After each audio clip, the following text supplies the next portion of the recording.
Hey, UFC fans, we might be sinking, we might be swimming with this CBS news. But hey, it's your boy DHP, the realest and baddest MMA podcast in the world. And hey, man, this is the weekend recap. We're going to start off with the weekend recap before we get to the 319 content. But hey, we got, I wouldn't say a lot of things to talk about, but you know, we got to talk about this, and I'm going to throw this little nugget in there that happened this morning. Because originally I was going to add on to what I was talking about in my review show with the MMA judges and then Anthony Hernandez progression middleweight. But we going to start it off with the first thing this morning. Dana White struck a deal. Whether it's Dana White, TKO, Hunter Campbell. More than likely, I believe it's Dana White, because this is his job to do all this shit right here. By the way, I'm back at the lake or whatever. Y'all can see it's hot tide. So,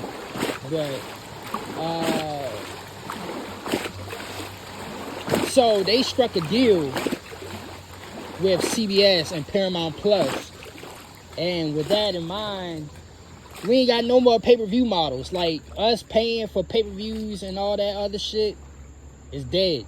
We ain't got no pay-per-view models. I think starting January, I'm gonna put the picture in the thumbnail of the video. So starting January 2026 next year, we're done. ESPN is over.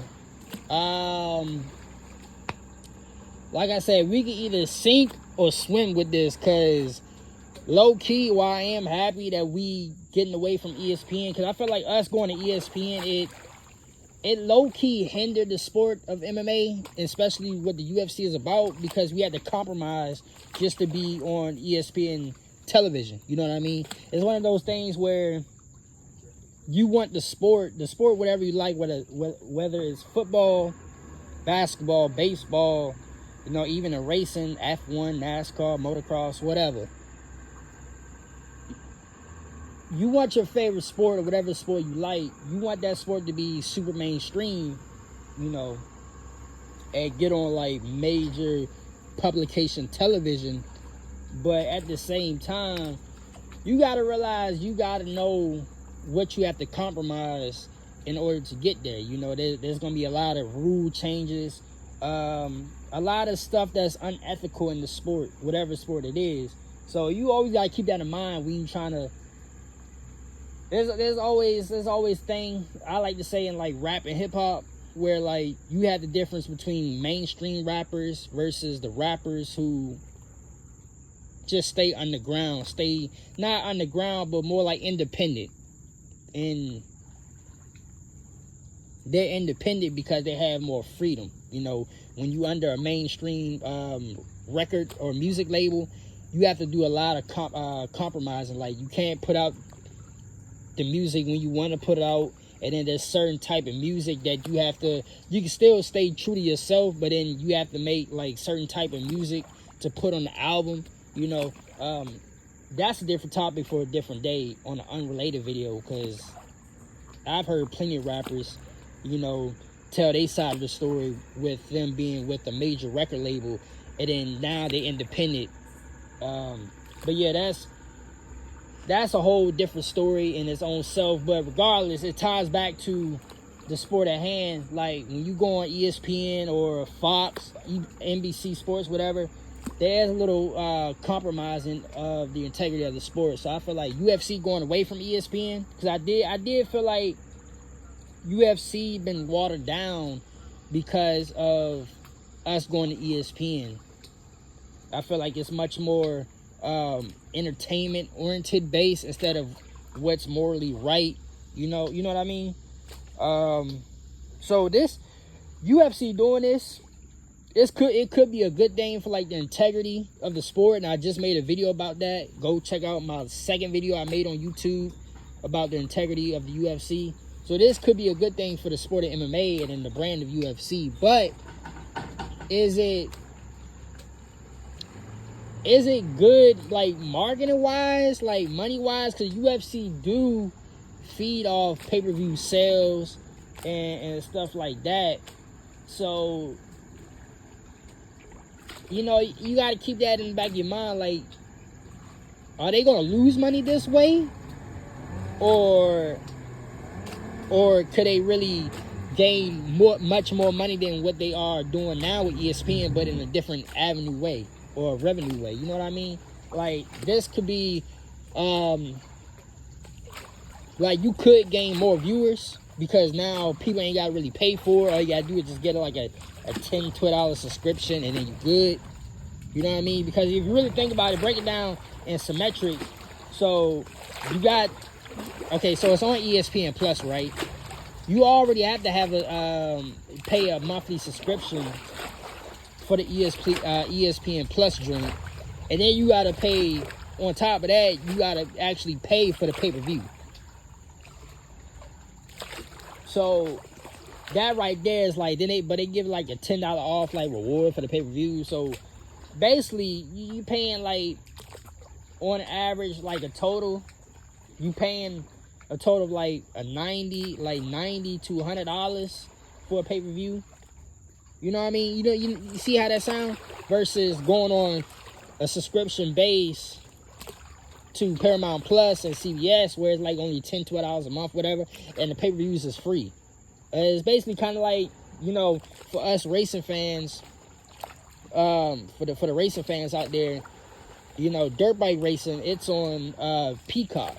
And Peacock is like $12 to $13, like $12, $13, $14 per month for that subscription. But there's other things that's on the Peacock, like TV shows. You even got the NFL on there. The NBA is going to NBC later on. So UFC going this route, it could be good, but the way the UFC operate, it could be bad too. But my personal opinion, I'm gonna wait and see like the total, like not the total, but like the overall basis. Like, I'm gonna wait for like a full year, the overall basis of what, you know, of what's happening. For right now, I'm gonna enjoy it for what it is, because we're away from ESPN. I've really, for the past like 2 years, I've been feeling like ESPN has destroyed the UFC, my personal opinion. So I'm happy for the moment. Momentarily, I'm happy, but on an overall business scale of things, I'm gonna wait for like a total year to see, you know, was it really worth it? Was it not worth it? You know, and the no pay-per-view models, I knew we was kind of going to this direction, because I seen Turkey. I can't even pronounce his last name, but Turkey, the guy that does boxing, with like Canelo, Bud Crawford, and them boys. You know, obviously all of them is with TKO, and him and Dana White, they got a business relationship because they, you know, doing Zuffa boxing and stuff like that. He said that, you know, boxing sooner or later, they're going to go to no pay-per-view models too. So I'm like, knowing how he is, knowing how Dana White is, they both in a business relationship. I will not put it past to see UFC go to this direction, you know, in the future. Sure enough, you know, we're going to it as early as next year, January 2026, which is, and by the way, we can add this on there too, because honestly, the news this morning actually took me by surprise, because we all know TKO has WWE, boxing, and UFC under one whole box, investment box. So I figured, you know, TKO getting ESPN, that WWE deal, I feel like, well, that's just dead in the water now. Like, all this talk with UFC going to Netflix, UFC going to Amazon, all that is dead in the water now. It's dead in the water because TKO want to keep everybody under one umbrella. But apparently not. Apparently we got away from the ESPN deal. So honestly, I'm happy, but shocked at the same time that TKO actually let Dana and these boys, you know, get away from the ESPN umbrella. So we will have to wait and see. we're gonna have to wait and see how this all shake out. Right now, it on wording on the paper, on the press release, it looks good. It looks good. But we're gonna have to see. We're gonna have to wait and see. So with that being in mind, on to the next topic, which is MMA judging, boy. I tell you. So I'm still pissed off about the decisions that was being made during the fight. Not during the fights. The judges' scorecards from this past fight night. So you had Gene Matsumoto in that split decision over Miles John. Then you had the Andre Feely and Christian Rodriguez split decision. Then you had the Steve Erzag and Odie Osborne giving Steve Erzag the win. And you know, it boggles my mind, because going back, and I mentioned this in the review show, when Joe Rogan had that podcast with Taporia, he was telling Taporia, like, basically he exposed MMA judging, like how the athletic commission have these guys judging MMA fights in the UFC when they're really like boxing judges, like, and Joe Rogan even said it. It was like, it was one fight, I forgot who it was, but they was trying to get like a Kimura, right? And the guy tapped, was it him or somebody else on the shoulder? And it was like, what is he doing? So, and Joe Rogan had to explain, like, you know, he's working on getting a Kimura submission. You know what I mean? He's trying to get a submission off, trying to get him with the Kimura. So, shit like that, it's like, why do we have boxing judges judging MMA fights? You know, I feel like either they need to revise or redo like a school for MMA judges and have like license, like real licenses. I don't know if they have licenses. I guess they do, because you have to have a registered license for this type of thing, or at least certification. I don't know about but yeah, licenses and certifications is kind of the same thing, but at least a valid certification. They need to redo or revise like the rules of like going to school for this or whatever, or a training course for this, because how you an MMA judge, or you're supposed to be an MMA judge, and you're asking somebody else, asking about a fighter, what is he doing mid-fight, trying to get a submission off. You know what I mean? So it's like, what are these MMA... I know what they're looking for. I know what they're telling us, but what are they actually looking for in an MMA fight? Because based on how I score fights and how I know about MMA, and I'm gonna be straight up 100% honest with you. The knowledge I know, I can definitely be a judge. Like, I can definitely be a judge. From the MMA knowledge I know, the amount of fights I watch, the amount of times I sit in a room and actually slow-mo fights and break down fights, stuff like that, I know how to judge an MMA fight in live time. I just know how to do it. For whatever reason, whoever these guys pick, they don't know a thing about MMA. Whether it's a boxing judge or whether it's somebody that actually took an MMA training course or whatever, but for whatever reason, I don't know what's going on. And it's been like that for years and years and years. Now, I will say, we had some atrocious... There's been more atrocious judging of fights than what we saw this past weekend. But not in a way where it was back to back and then an hour later. And honestly, it felt like it was back to back to back as well. But whoever these niggas is, they need to go back to class or a training course, because I still don't get it.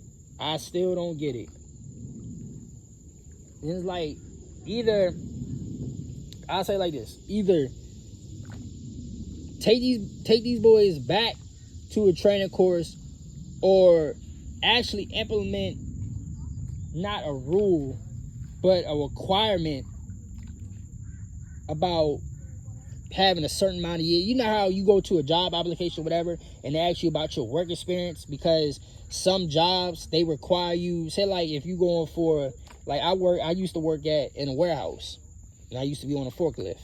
So certain jobs they require you and ask you how many experience. Now some jobs they ask you how many experience you have in a forklift, because certain jobs they require you to at least have about, give or take, 3 to 5 years worth of forklift experience. They either need to take these niggas back to a training course and get them recertified, or they need to have a requirement that you have studied or have extreme knowledge of MMA for at least, it don't have to be this long, but I'm going to be extreme with it just because how pissed off I am.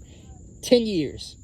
10 years of MMA. And the reason why is because certain disciplines of MMA, it do take a little longer than normally would to grasp everything about that discipline. They always say, like with wrestling or grappling in general, there's some niggas that have been grappling and wrestling like since it was like 5 years old, and they still, trying to get better at that discipline, because it takes some time.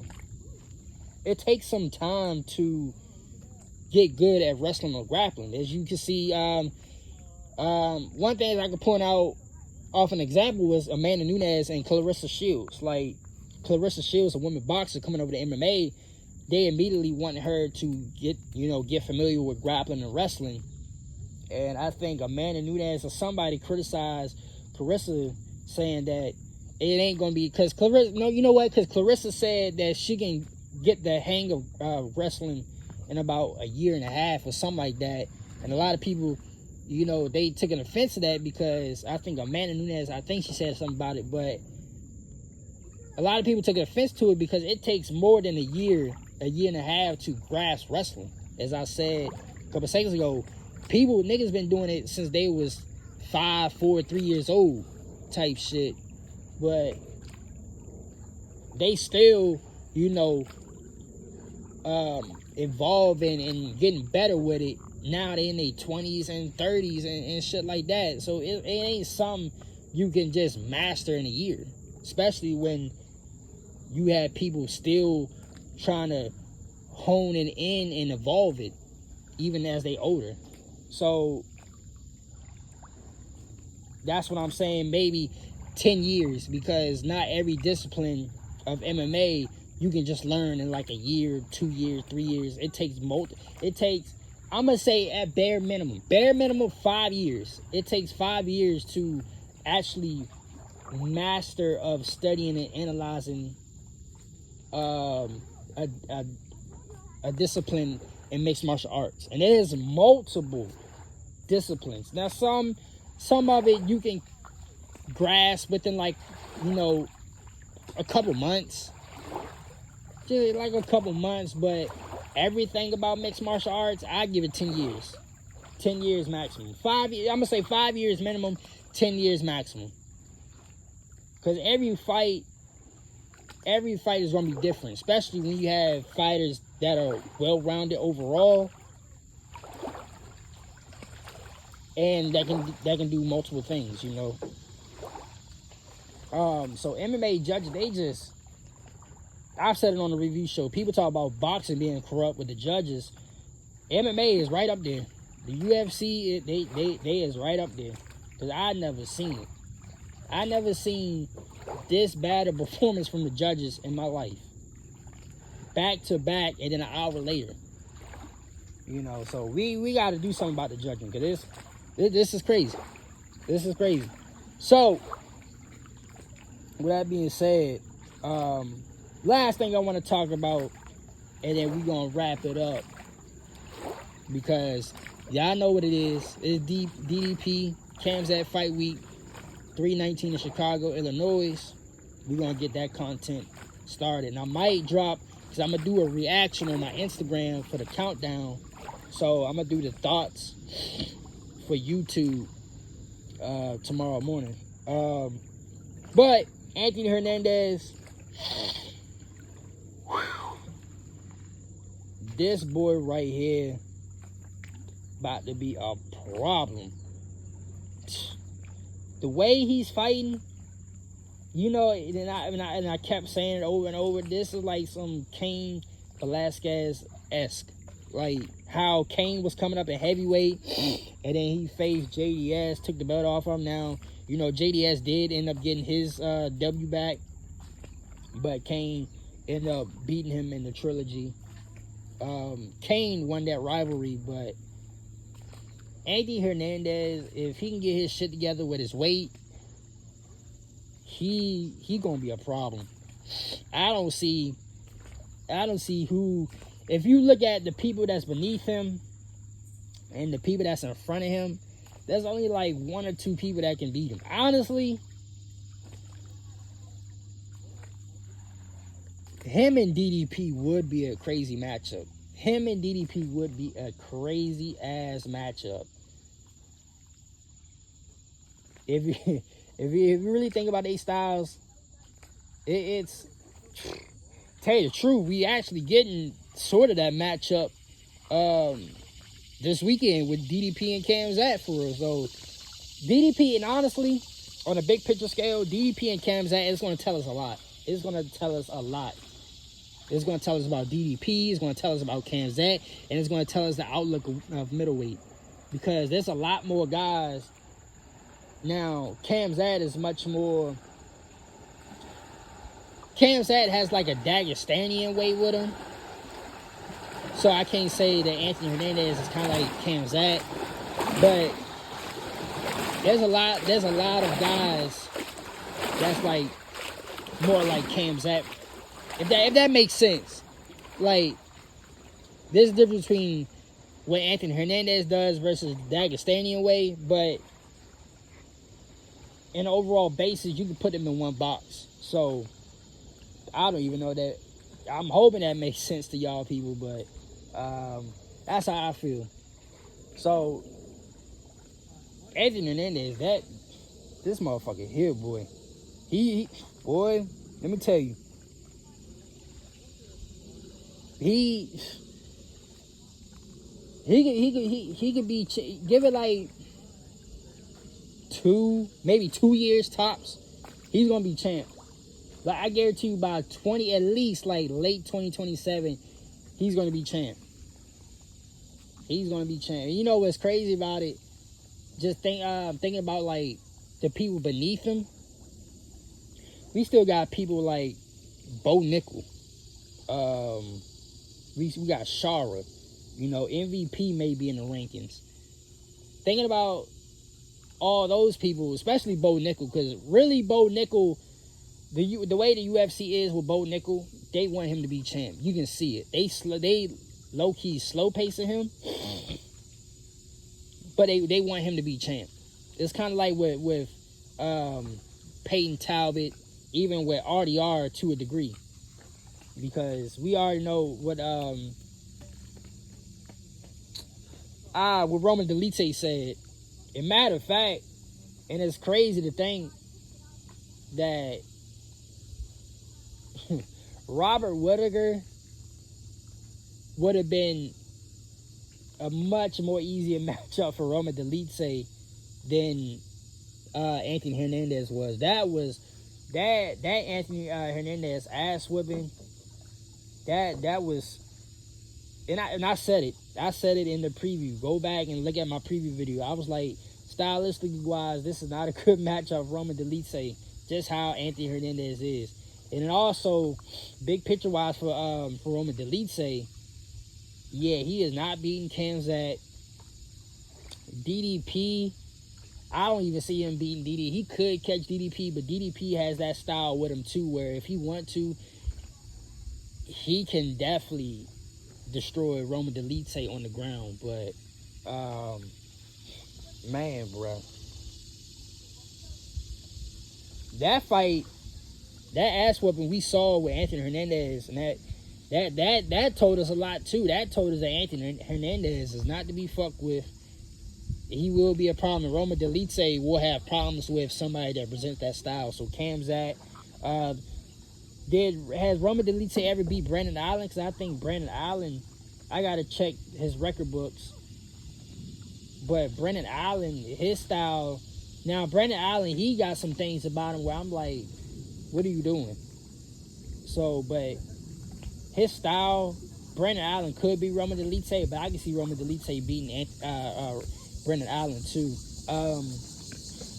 Marvin Vettori in his prime would definitely beat Roma Delite. Nazardine Imhoff, he could beat Roma Delite. It's just Roma Delite, he could be. I can't even say he's a championship fighter now because he is older. Now he can come back. He could be a solid like top 5 contender, but he's gonna have to fix that grappling. But Anthony Hernandez, back on Anthony Hernandez, dog, the style, the matches, the matchups that we can get with him is gonna be insane. Like he's a nightmare matchup for anybody, beneath him and in front of him. Caio Borrello, definitely Izzy, good God Almighty, boy, I don't even want to get there. Sean Strickland, whenever he gets off suspension, whatever. RDR to a degree. I will say that's probably the most interesting matchup. Other than him facing Kamzat, him and RDR is probably the most interesting matchup at middleweight right now. Just because how they both is so aggressive and how they both grappling and wrestling dominant. I do think RDR has better jiu-jitsu and Brazilian jiu-jitsu than Anthony Hernandez, but like pure grappling and wrestling, they pretty much like neck and neck equal. So that's probably the most interesting matchup, other than probably, and I'm excluding DDP and Kamzat because we getting that, but Anthony Hernandez, other than Anthony Hernandez facing Kamzat, Anthony and RDR is probably the most interesting matchup they can make at middleweight right now. But overall, man, y'all look out, because he might go in this Cain Velasquez run. And those us OG MMA fans, when we saw Cain's run at heavyweight, good God Almighty, boy, that man was, niggas talking about Marab being a cardio machine with his grappling and his wrestling. That was Cain Velasquez. Like Marab was like the smaller. Now Marab got better footwork than Cain, but you ain't gonna tell me Cain footwork wasn't keeping up with the best of the best, especially against JDS. Because JDS, in my opinion, JDS had the best footwork at heavyweight during that time. And Cain damn near kept up with JDS. But, yeah, man, this is my weekend recap.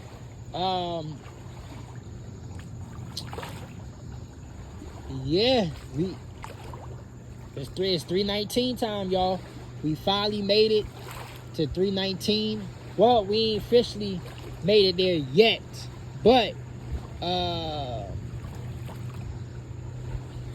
this is fight week. We made it to the week of 319. So, we got like, 4 or 5 more days. And then there's DDP and Kamzat time. So, yeah, man. This is my official weekend recap. So, with that being said, until the countdown thoughts tomorrow, I'm gonna holler at y'all niggas later, man.